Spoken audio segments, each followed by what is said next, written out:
नमस्कार, आप देख रहे हैं कैपिटल टीवी के खास शो थर्ड डिग्री में हूं आपके साथ निश्चित दुबे। थर्ड डिग्री में हम जानेंगे बिहार में आज सियासत से लेकर सुरक्षा तक भारी हलचल है।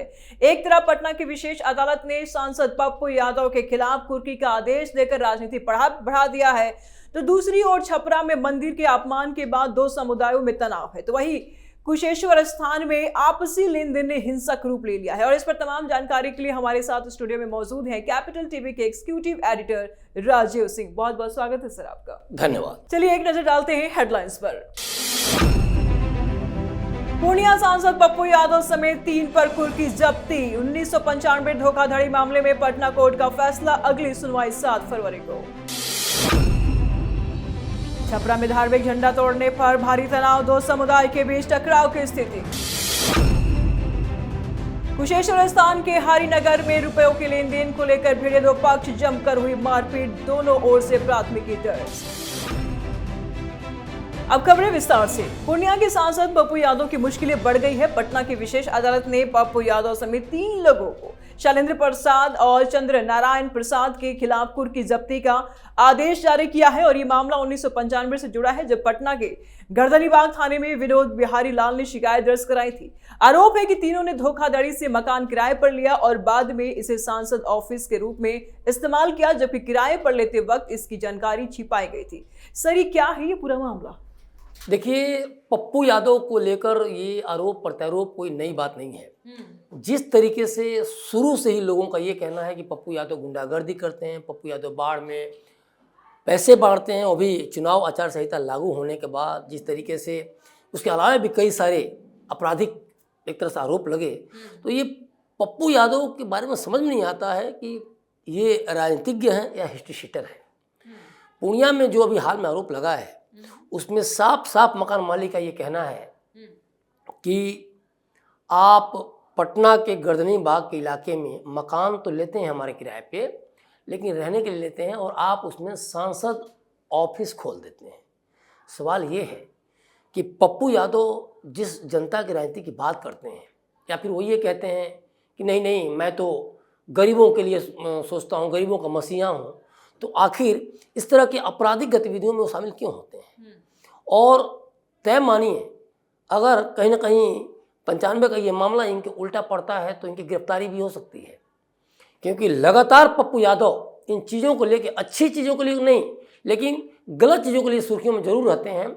इसके अलावे भी कई बार इनके ऊपर बहुत ही संगीन आरोप लगे, और अगर देखा जाए तो अब तक 5-6 साल के अंदर जो मामला बढ़ के 2024 तक मामला कुल मिलाकर 41 संगीन मामले इनके खिलाफ हो गए हैं। तो किसी न किसी में गिरफ्तारी होगी, और ये जिस तरह से कानून को हाथ में लेकर चलते हैं तो तय मानिए आने वाले समय में इनकी बहुत बड़ी गिरफ्तारी हो सकती है, या फिर ये लंबे समय तक जेल के शिक्षों के पीछे जा सकते हैं।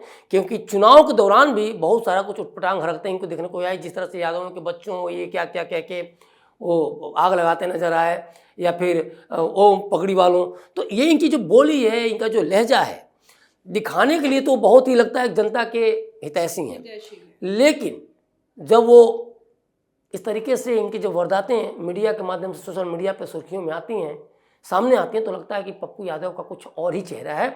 और इस मामले में खास तौर पे किसी का आप मकान लेकर हथियाने की कोशिश करें, या फिर कुछ ऐसा काम करें जिससे को डरे, या फिर पप्पू यादव कहीं ना कहीं बाल खत्म हो, तो ये आने वाले समय में पप्पू यादव की सम्राट चौधरी के सरकार में तो मुसीबतों को बढ़ाने वाली है, ये भी तय है। जी, बढ़ते हैं खबरों में आगे। तो बिहार के छपरा के रघुपुर में स्थित बेहद तनावपूर्ण हो गया है वहां की स्थिति। आरोप है कि शबे बारात के जुलूस में शामिल कुछ असामाजिक तत्वों ने एक प्राचीन शिव मंदिर में लगे धार्मिक झंडे को तोड़ दिया।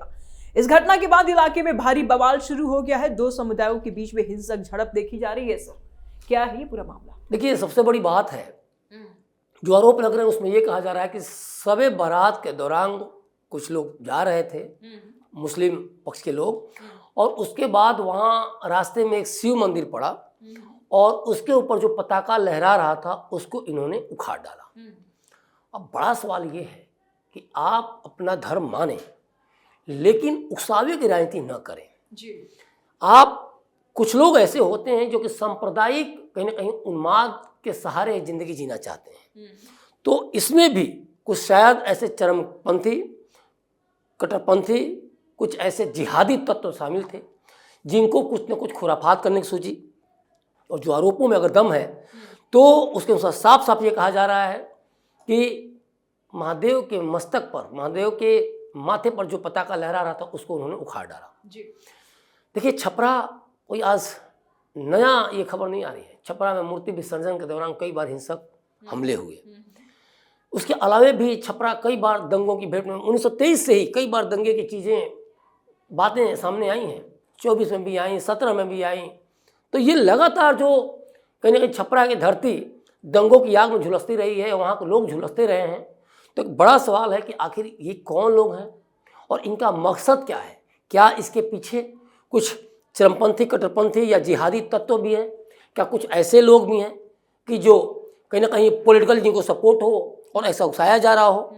क्योंकि हर 6 महीने, 7 महीने, 8 महीने पे छपरा की अमन चैन कहीं ना कहीं आग के हवाले हो जाती है। और इस मामले में सम्राट चौधरी की पुलिस संज्ञान तो ले ली है और वहाँ अपना अलर्ट मोड पे अपनी आ गई है, लेकिन तय मानिए कि कभी भी कुछ भी यहाँ हो सकता है। क्योंकि जिस तरीके से धर्म कहा जाता है ना, धर्म एक अफीम की तरह होता है।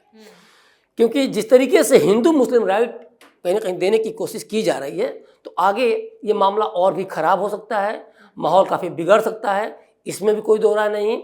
और ख़ास तौर पे छपरा का जो इतिहास रहा है उसको देखते हुए ये तय मानिए। दरभंगा के हरिनगर गांव में दो पक्षों के बीच में जोरदार हंगामा हो गया, जोरदार झड़प हो गई और एक पक्ष ने दूसरे पक्ष के ऊपर गंभीर आरोप लगाए हैं और उन व्यक्तियों के ऊपर भी एसटी एससी एक्ट का आरोप लगाया है जो व्यक्ति वहां पर मौजूद भी नहीं थे। सर, ये क्या है पूरा मामला? इसमें ये देखा जा रहा है कि जो व्यक्ति वहां पर मौजूद नहीं है, जो शहर से बाहर है, जो गांव से बाहर है, उनके ऊपर भी एसटी एससी एक्ट लगाया गया है।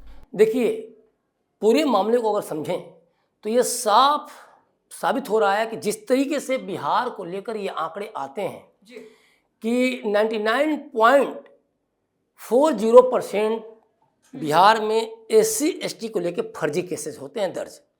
तो अब इस मामले से सीधे सीधे साफ साबित हो जा रहा है कि ये यूं ही नहीं कहा गया है जी। जो रवि पाटवा हैं, दरभंगा के आरटीआई एक्टिविस्ट, उनका ये आंकड़ा है। और सोचिए कि मतलब 99% जो केस हैं एससी एसटी को लेके वो फर्जी अगर हो रहे हैं दर्ज, तो मतलब कितने लोग इसमें कहीं ना कहीं आतंकित हैं।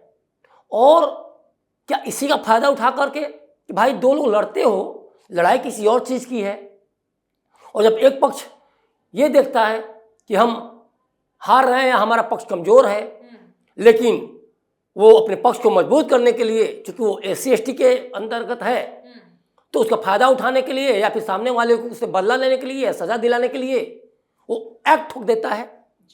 ये कितनी बड़ी, देखा जाए तो दुर्भावनापूर्ण एक तरह से साजिश है। दूसरी बात कि जब वो बंदा था ही नहीं वहाँ, तो उसके ऊपर आप केस दर्ज कर रहे हो, वो भी एससी एसटी एक्ट के तहत।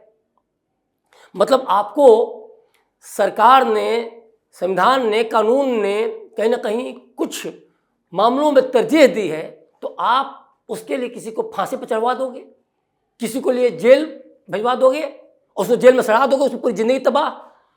कोई भी जाता है जेल में तो उसका कोई पिता हो, पुत्र हो, माँ हो, कोई भी हो, एक लोग जाते हैं, 4 रिश्ते प्रभावित होते हैं, घर का घर तबाह हो जाता है जी। लेकिन केस लगाने वाले ये सोचते नहीं हैं कि आखिर वो कौन सी बड़ी गलती करते हैं। अभी देखिए, इसका पूरा कनेक्शन यूजीसी एक्ट से भी है। अभी सुप्रीम कोर्ट ने इसको स्टे डाला हुआ है, लेकिन बिहार में इसको लेके इसीलिए दरभंगा वाले एरिया में काफ़ी विरोध हुआ था, जिसमें ये साफ साफ था कि अगर कोई झूठी गवाही देता है, झूठा केस भी दर्ज करता है, तो उसके खिलाफ कोई भी मामला दर्ज नहीं होगा। मतलब वो घूम घूम के दरभंगा में या गांव में या कॉलेज में या दरभंगा के कॉलेजों में वो फर्जी केस दर्ज करता रहेगा और उसके ऊपर कोई कार्रवाई नहीं होगी और वो बच्चों की जिंदगियां खराब करता रहेगा। ये केस भी कहीं ना कहीं उसी के बानगी है जी। और आज इसीलिए भारतवर्ष में कहीं ना कहीं कुछ लोगों द्वारा अब इसकी मांग होने लगी है कि एससी एसटी एक्ट को खत्म किया जाए। क्योंकि देखिए, राजस्थान के जज ने भी एक बार कहा था कि 40% एससी एसटी के फर्जी केस दर्ज होते हैं जी। सबसे बड़ा सवाल ये है कि जो केस फर्जी दर्ज होते हैं तो समझ में आता है, लेकिन जिन केस में न्याय मिलता है तो क्या वो 100% न्याय मिलता है? हो सकता है उसमें भी 2-4 केस ऐसे हों जो कि फर्जी केस में किसी को के साथ अन्याय हो गया हो। ऐसा नहीं कि जितने केस पकड़े गए हों वही केस सिर्फ फर्जी हैं। कुछ वैसे लोग जिसमें कि न्याय भी आ गया हो और सामने वाला पर सबूत ना हो कि हाँ उसने गाली नहीं दी, कहीं कुछ बोला नहीं, आपत्तिजनक शब्द नहीं बोला और फंस गया, उसकी जिंदगी तबाह हो गई। क्योंकि एक वीडियो तो कई दिनों से वायरल हो रहा है ना, 20 साल तक तिवारी जी का कि वो 20 साल तक सड़ गया, पूरा परिवार ही तबाह हो गया, इस दुनिया से लोग रुखसत कर गए, अलविदा कह गए। आज उनकी जिंदगी, उनका परिवार, उनका समय, उनकी उम्र कौन लौटाएगा? तो ऐसे लोगों के खिलाफ जो दरभंगा का जो आप मामला बता रही हैं, सख्त से सख्त सजा होनी चाहिए। और इसमें बिहार सरकार को भी, सम्राट चौधरी की पुलिस को भी इसमें देखना चाहिए कि अगर कुछ लोगों ने ऐसे लोगों पे आरोप लगा दिए, ऐसे लोगों के खिलाफ केस दर्ज कर दिया जो उस क्षेत्र में थे ही नहीं, तो इकबाल अगर न्याय की कायम रखना है तो उसके खिलाफ ऐसा कड़ा एक्शन हो कि आगे किसी की ऐसी जरूरत ना हो। ये बिहार में एक नज़ीर की तरह भी होगा जो पूरे भारतवर्ष के लिए भी नज़ीर होगा। तो इस पर सख्त एक्शन जरूरी है। अगर कुछ भी इसमें गलत पाया जाता है तो अन्यथा ऐसे लोगों का मरण बढ़ा रहेगा और निर्दोष लोगों की जान जाती रहेगी। जी, बहुत बहुत शुक्रिया सर आपका तमाम जानकारियों के लिए। धन्यवाद। तो आज की ये घटनाएं बताती है कि एक तरफ जहां कानून का शिकंजा पुराने मामलों में कस रहा है, तो वहीं सामाजिक सद्भाव और आपसी विवादों को सुलझाने में प्रशासन के सामने बड़ी चुनौतियां खड़ी है। इन सभी खबरों पर हमारी नजर बनी रहेगी। निष्पक्ष खबरों के लिए जुड़े रहें कैपिटल टीवी के साथ। नमस्कार।